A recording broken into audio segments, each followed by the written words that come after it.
pinagbutihan ko ang kabutihan mo sa akin. Bahala sa'yo.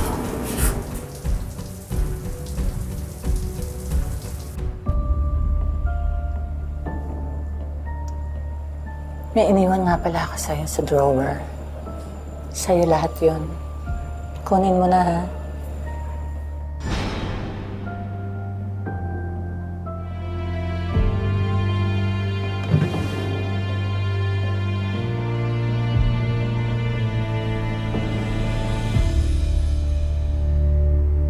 May dala ko kaming warrant of arrest para sa'yo. Hinuhuli namin kayo sa kasong pagnanakaw kay Mrs. Veronica Cruz. Tara na ho, sir. Uy, sandali, sandali! Ang ganda rin ang anak ko! Pakawalan niyo na po ang anak ko, hindi po niya magagawa magnakaw! Pasensya na ho, ma'am. Pero matibay ang ebidensyang binigay ni Mrs. Veronica. Anong ebidensya? Kahit kailan hindi ko siya pinagnakawan. Ma'am, sandali lang ho. Hindi ba ikaw yan? Tignan niyo ho mabuti.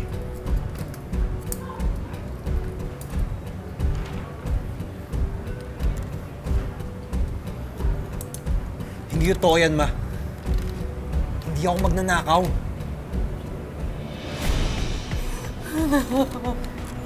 Makilala mo ko, hindi ako magnanakaw.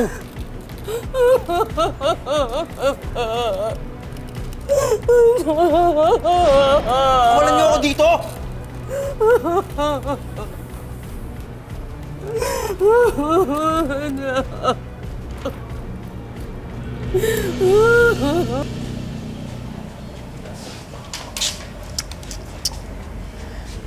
Harvey.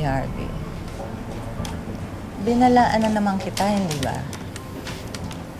Pero nagmatigas ka pa rin. Nilayasan mo pa rin ako. Kaya ayan, yan ang napala mo. Bakit? Anong gusto mo? Sa bahay mo lang ako? Para ano, ha? Eh kung sabihin ko sa kanila yung lahat ng ginagawa mo sa akin, ha?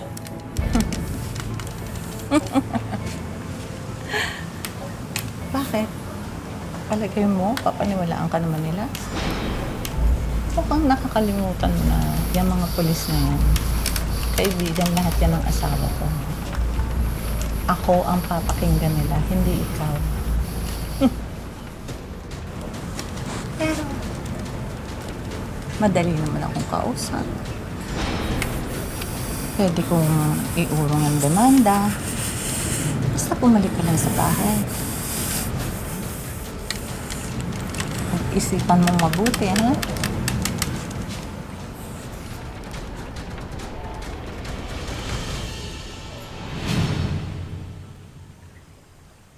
Na miss ko yung dati. Yung na papaligaya pa kita.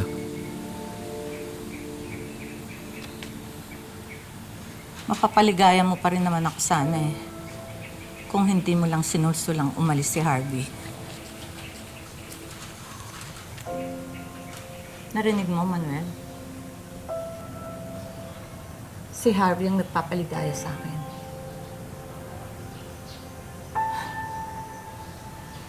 Oo. Nagtatalik kami. Hindi katulad mo na puro sakit at konsumisyon lang ang dinala sa buhay ko.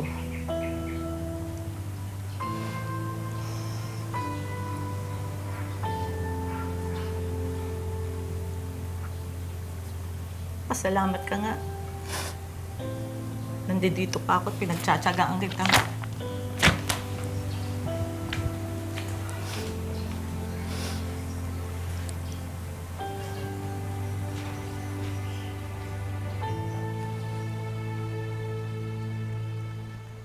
Anak, hindi sa inuhusgahan kita.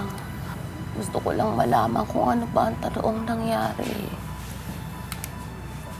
Bakit ikaw ang tiniti na amo mo? Huwag mo nang isipin yun, ma. Isipin mo yung sarili mo. Tingnan mo, oh. Putla-putla mo na. Nagkagawa ko ito ng paraan. Oo nga, ma. Tutulungan naman daw tayo ni Kapitan. Baka ano pang mangyari sa'yo kakaisip. Hindi ka na nga natutulog simula makulong si Kuya. Sobrang nag-aalala lang ako sa kuya mo.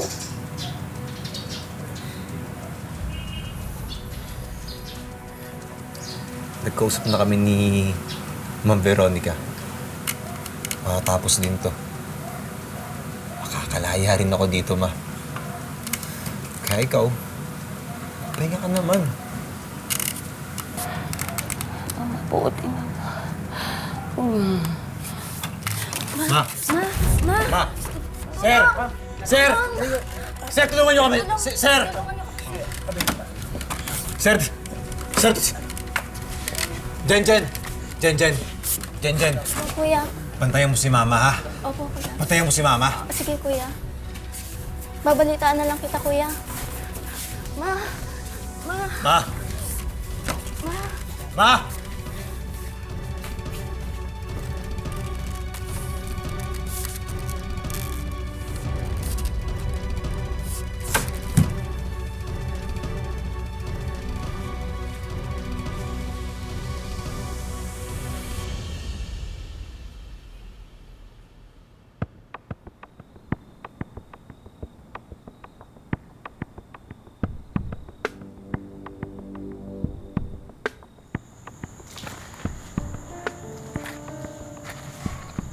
Welcome back, Harvey.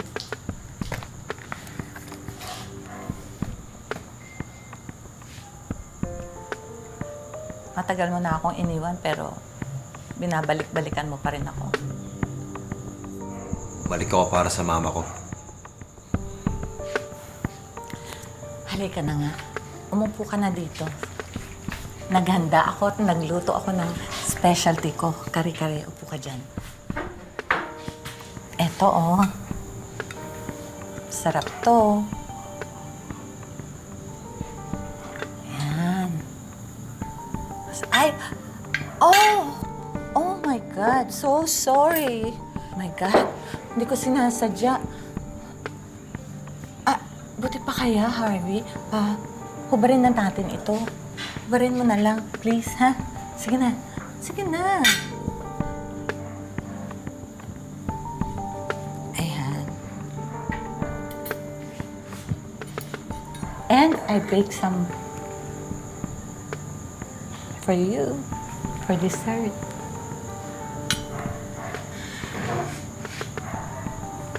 Ano? Matatakot ka? Huwag ka matakot. Tulog na ang asawa ko. At saka, pinagbakasyon ko ang mga maids. Pinag-day off ko lahat sila. So, ating-ating ang gabing ito. Okay lang po kayo.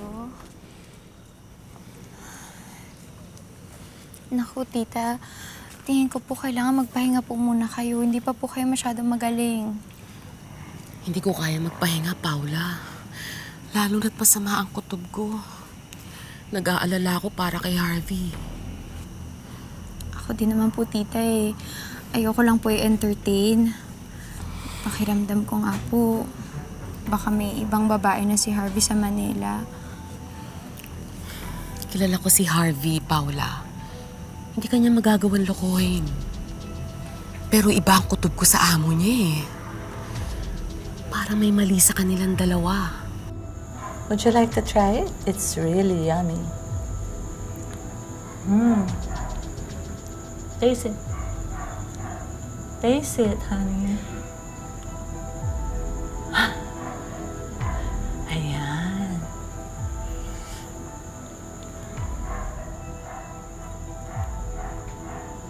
I'm sure gutom ka na. Mahaba pang nilakbay mo, hindi ba?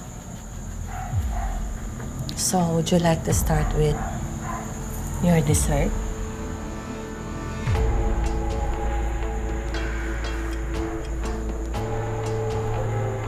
Samahan mo ako bukas. Pupunta tayo sa Maynila. Sige po.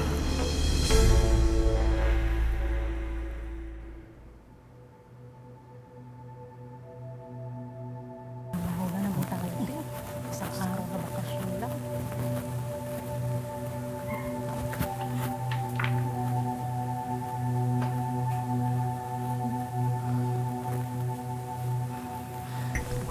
Diyos ko, anong bagyo ba dumaan dito? Pinag-day off nga tayo. Tapos 1 linggo naman ang kalat. Ano kaya ginawa ni Madam dito? Siguro... sino na nga nabiktima ni Madam? Di ba wala na si Harvey dito? Oo. Ayan.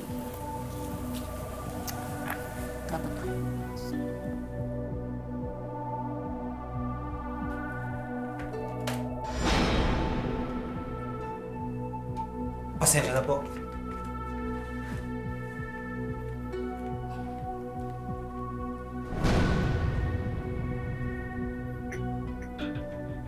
Oh, anong tinitingin-tingin ninyo? Mukha ba akong santa para titigan nyo ng ganyan? Magtrabaho kayo, linisin nyo lahat yan, ha? Oo, Madam. Ganda-ganda pa naman ang mood ko ngayon eh. Sisirain nyo lang. Tatamad nyo. Linisin nyo yan. Umpisa na natin, te.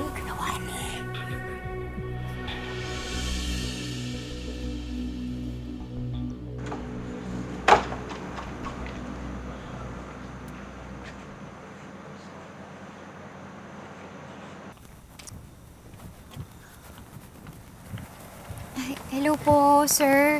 Good evening po. May kakausapin lang po sana kami dyan po sa loob. Saglit lang po, isang kanto lang. Naku, pasensya na ma'am. Hindi po kayo pwede pumasok eh. Hanggang wala pa pong abiso yung pupuntahan ninyo. Pero kung gusto nyo, tawagan natin para makausap nyo. Ay, hindi na. Dito na lang kami sa labas maghihintay. Iti-text ko na lang siya. Tara, Paula. Tita, paano yun? Uwi na tayo? Hindi. Hindi tayo alis dito hanggat hindi natin nakakausap si Harvey. Tara, sumurit ka sa akin, Paula. Hanggat hindi nakatingin yung guard.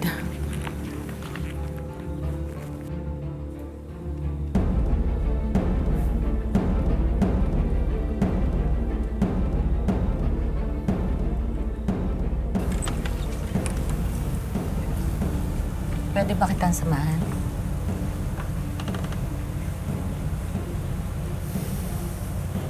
Usapin mo naman ako.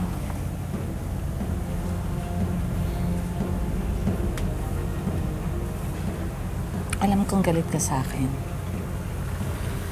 Pero, sana naman intindihin mo na kaya ko lang ginagawa yun sa'yo. Dahil gusto kita. Gustong gusto kita.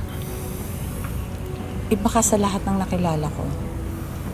At kaya kong gawin lahat. Huwag ka lang umalis sa tabi ko. Ano ba bang magagawa ko? Di ba bilanggo mo na ako?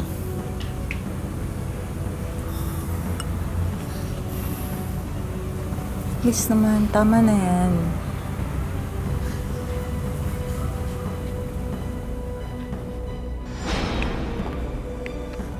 Tita?